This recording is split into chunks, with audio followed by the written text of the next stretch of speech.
Today we are looking at the worst selling cars so far in 2023 through the third quarter.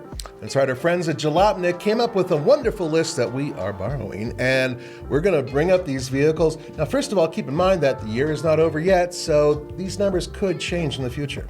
Yeah, but basically what we're looking at are cars that don't exactly fly off the lot. These cars are just unloved by the majority of buyers, and so we want to talk about, well, the top 15, actually the top 16 cars that aren't being bought.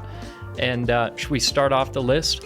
Yes, real quick note. Almost everything on this list we've driven or we've had experiences with, and in many cases we don't like. So this is great. This works out fantastic. All right, let's start. But the first one I do like, so let's hit it, number 16. Yeah, it's the Lexus RC, and this is a car that's been around for a long time, and they're still making it, so it is a little long in the tooth, and I think that's probably part of the reason that it only sold 1,314 units so far this year. Yeah, now, think about this vehicle. This is front engine, rear drive, good old-fashioned beefy coupe, and, you know, with a big V8. Yeah, it's good stuff, potentially. But you see, it says the Lexus RC, so there could also be the V6 version. The whole point is that this vehicle is just old, and it is not exactly what I would call beautiful when you compare it to the LC, which is stunning. Yeah. So maybe that's part of the problem as well. Now, next on the list for number 15, we have a car that all of us here have driven and we like a lot. Yeah. It's the Nissan Z, but the Nissan Z has only sold 1,309 units. When's the last time you saw one on the road? Never. Yeah, I saw one in Really? California driving on the road. In California, not even here in Colorado. It's, I'm sure there's some issues going on at the plant or whatever. Now, recently, by the way, I was brought into an event where I got to see one. I even got to sit in it. And it was the new Nismo version of the vehicle. Ironically, they're building a Nismo version, even though they had barely produced any of the regular ones. Yeah. But the thing about the Nismo, you know, it's faster, it's beefier, and everything else. Only comes with the automatic transmission. Yeah, and it's over $60,000. It's hard to make a sell to an enthusiast to spend that much money on a car that's automatic. And, you know, not that I dislike the powertrain on it, but it's also a V6. It would be nice if we had some access to that. Hopefully in the future we will, if they build it. Yeah, exactly. All right, let's get on to the next one.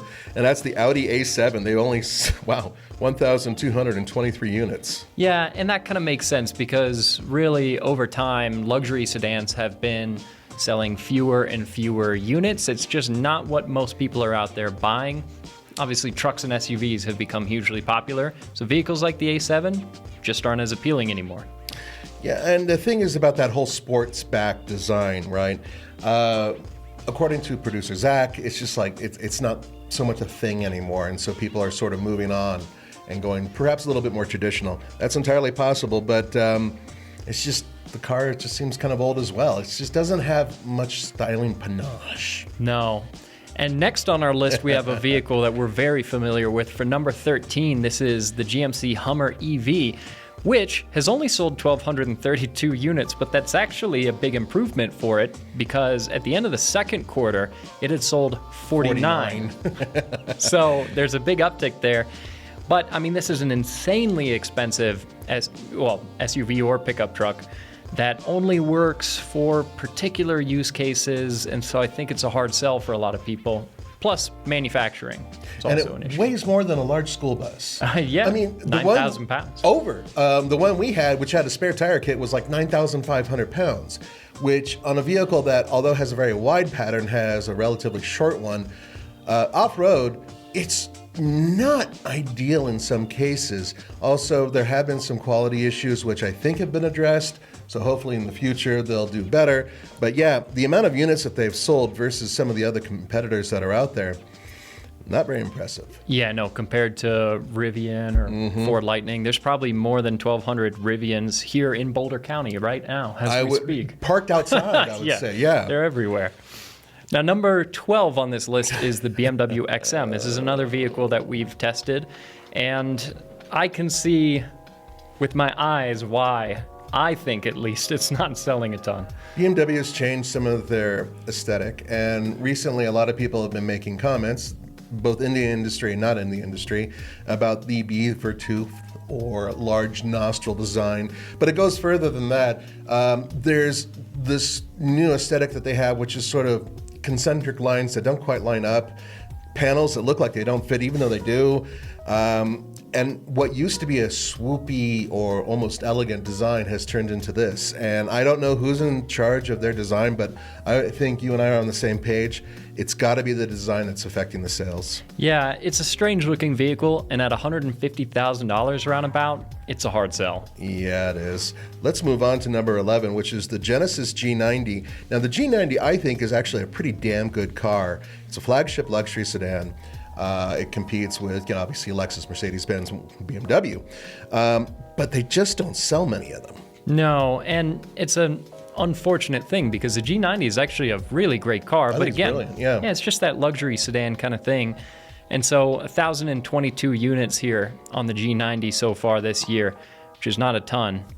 But the sales are up 30% year over year, so there is an improvement there. But it's one of those vehicles where I get it. Maybe some people are like, no, I'd rather have a Mercedes and pay 3 times as much. Maybe that's it. Yeah, it could be. Now, for number 10, we have the Audi Q8 e-tron Sportback specifically, which has only sold 917 units. Well, they didn't even crack 1,000. Yeah, and I'm not surprised by that because this is another vehicle that I can't say I've seen on the road. I can't remember the last time I've seen one, actually. I don't really have a problem with the vehicle, but the Tesla Model Y or even the Model X, it just doesn't quite compete with it. Yeah, there's a lot of competition in this space. There's a lot of good vehicles that it has to fight against. So, yeah, I guess I'm not that surprised that we don't see tons of them around. Right now, this one is, we have an interesting history with this vehicle and its brother, and that is the Alfa Romeo Tonali. They've only sold 863 units of these vehicles. They, I believe, are all, at least in the United States, hybrids, plug-in hybrids. Even the Giulia outsells it 3-1. I mean, that's not great. And Alfa's sales in the United States, frankly, aren't great to begin with. Yeah, and it seems like people just aren't really warming up to Alfa's smallest SUV, so less than 900 units. And it's the same thing for the next vehicle on our list, which is the Jaguar FType, 858 units. And that's a little unfortunate because we do like the FType. It's a fun vevehicle. I think it's beautiful. Beautiful vehicle. And it's going away soon. Yeah, I know. That's the world we live in right now where, even if they are aesthetically pleasing, if they aren't, way up there in terms of their capability, then they're just, boop, you're out of here. And unfortunately, this vehicle just doesn't quite compete. Yeah, and it's funny because a lot of times when people know a vehicle is being discontinued, like with the Camaro and with the Nissan Titan, sometimes the sales will ramp up a little bit at the end, but doesn't seem to be happening here with the F-Type. Jaguar can get no love here unless it's an SUV. No, and actually next on our list at number 7 is the Jaguar XF. 673 units sold here. And yeah, it looks like we're seeing a little bit of trend. Believe it or not, this is not the last Jaguar that we're going to see on this list.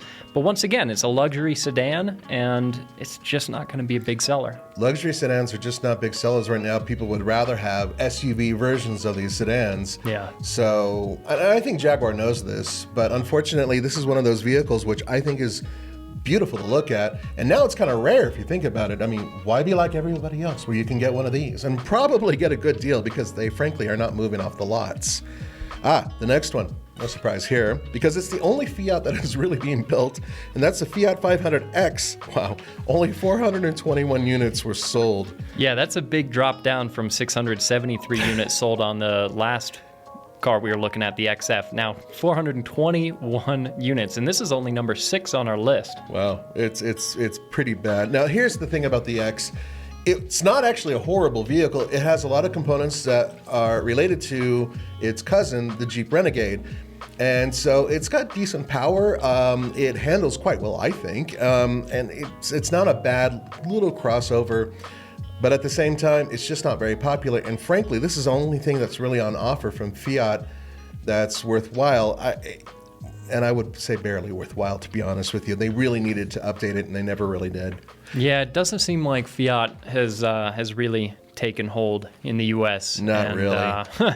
Those Fiat 500X sales are an indication of that. Well, at least they're no longer building the Fiat 500L. Ooh, Yeah, that might be Tommy's single least favorite car. Yeah, I think he and I agree. Oh, wow. Surprise, surprise. There's another Jaguar. And then another. Yeah, so like we said, there was going to be another one. Poor Jaguar. And this is the Jaguar E-Pace at number 5 on the list. Only 387 units. Interesting. Now, Roman, I think, recently reviewed one of these, and he didn't hate it, but he didn't love it either. And, according to editor Zach, he says it's a shame because it's not a terrible SUV. And it's their most affordable model. It's stylish, it's athletic, but it just hasn't caught on. Yeah, and again, I mean, this is another really competitive segment. There's a lot of really good vehicles that it has to compete against.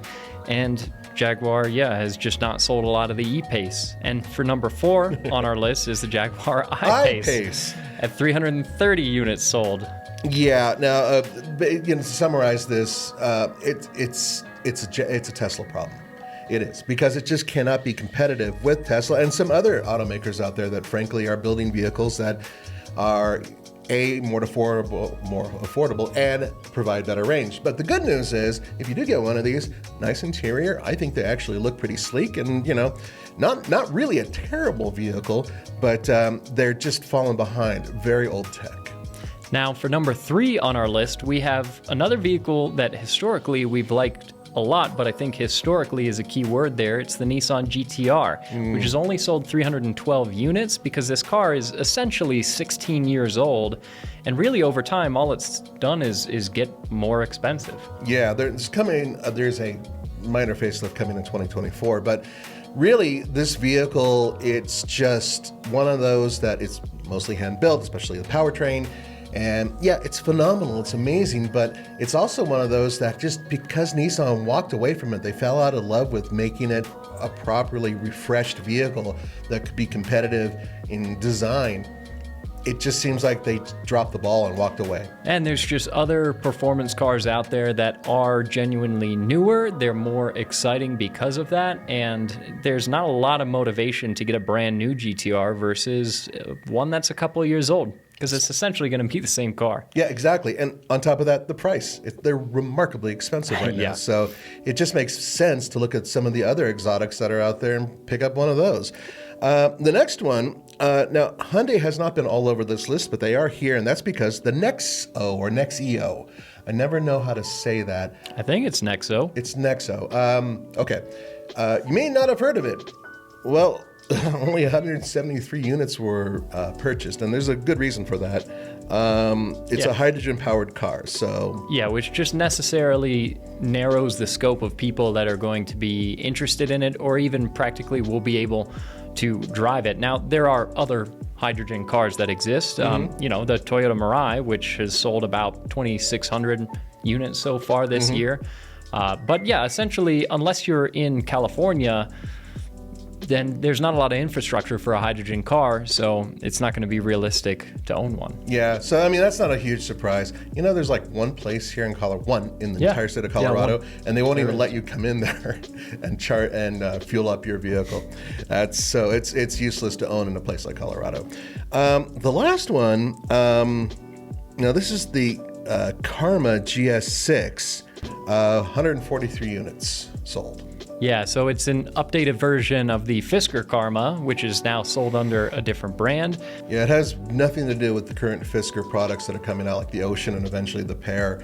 Those vehicles it's a long, convoluted story with Fisker and his past and his board of directors and what have you. But, the good news is there's 143 units out there that are being owned by people who want to be unique, because I have not seen one on the road anywhere. So. No, and I doubt we will, because again, with 143 units sold, if you spot one out there, send us a picture, because you will be seeing something pretty rare. Yeah. All right, guys, thank you so much for joining us.